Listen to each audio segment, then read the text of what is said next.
తెలంగాణలో phone tapping case కీలక దశకొచ్చేసింది. ఈ కేసులో ప్రధాన నిందితుడిగా రిటైర్డ్ ఐపీఎస్ అధికారి ప్రభాకర్ రావు ఆరోపణలు ఎదుర్కొంటున్నారు. ఇందుకు సంబంధించి ఈ నెల 5న సిట్ విచారణకు ప్రభాకర్ హాజరు కాబోతున్నారు. ఈ కేసు దర్యాప్తు ఓ కొలిక్కొస్తుందని అధికారులు భావిస్తున్నారు. అయితే బీఆర్ఎస్ హయాంలో ఎస్ఐబి కేంద్రంగా ఫోన్ ట్యాపింగ్ జరిగిందని పంజాగుట్ట పోలీసులు గత ఏడాది మార్చి 10న కేసు నమోదు చేశారు. ఈ కేసులో ప్రధాన నిందితుడిగా ఆరోపణలొచ్చిన ప్రభాకర్ రావు విచారణకు ముందే అమెరికా వెళ్లిపోయారు. అక్కడే ఉండిపోవటానికి చేయగలిగినన్ని ప్రయత్నాలు చేశారు. అవేమీ కుదరకపోవడంతో యాంటిసిపేటరీ బెయిల్ ఇస్తేనే భారత్కు తిరిగొస్తానంటూ హైకోర్టును ఆశ్రయించారు. అయితే ఆయన పిటిషన్ను హైకోర్టు కొట్టేసింది. దీంతో ఆయన హైకోర్టు తీర్పును సవాల్ చేస్తూ సుప్రీంను ఆశ్రయించారు.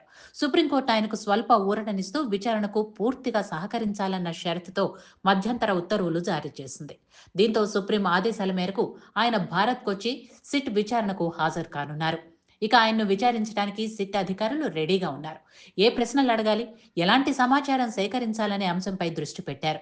ఫోన్ ట్యాపింగ్ కేసులో పోలీసు అధికారులు, ప్రైవేట్ వ్యక్తి శ్రవణ్ రావు మధ్య లింక్ ఎలా కుదిరింది, ఎవరి ఆదేశాలతో ఫోన్లను ట్యాప్ చేశారు, ఆ సమాచారాన్ని ఎవరెవరికి చేరవేశారు అన్న ప్రశ్నలను సిట్ ప్రభాకర్ రావుకు సంధించే అవకాశాలున్నాయి.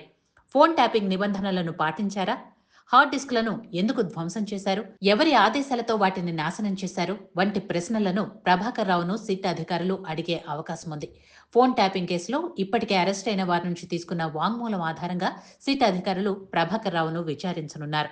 మొత్తం మీద ఈ కేసులో విశ్రాంత ఐపీఎస్ అధికారి ప్రభాకర్ రావుకు ఉచ్చు గట్టిగానే బిగిసినట్లు కనిపిస్తోంది.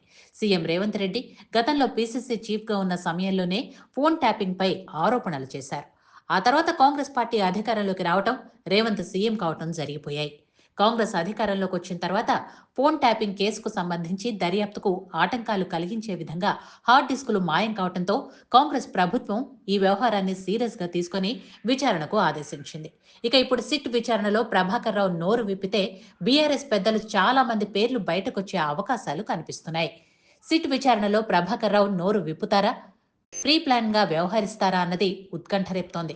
ఆయన నిజాలు చెప్తే గత ప్రభుత్వంలో కీలకంగా వ్యవహరించిన చాలా మంది పెద్దల పేర్లు బయటకొచ్చే అవకాశాలున్నాయి. ఇప్పుడు వారందరిలోనూ ఆందోళన మొదలైంది.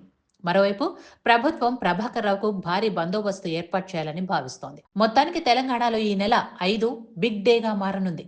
ఆ రోజు ప్రభాకర్ రావు సిట్ విచారణకు హాజరవుతున్నారు. అదే రోజు మాజీ సీఎం కేసీఆర్ కూడా కాళేశ్వరం కమిషన్ ఎదుట విచారణకు హాజరు కావాల్సింది. ఒకే రోజు 2 బిగ్ ఇష్యూస్.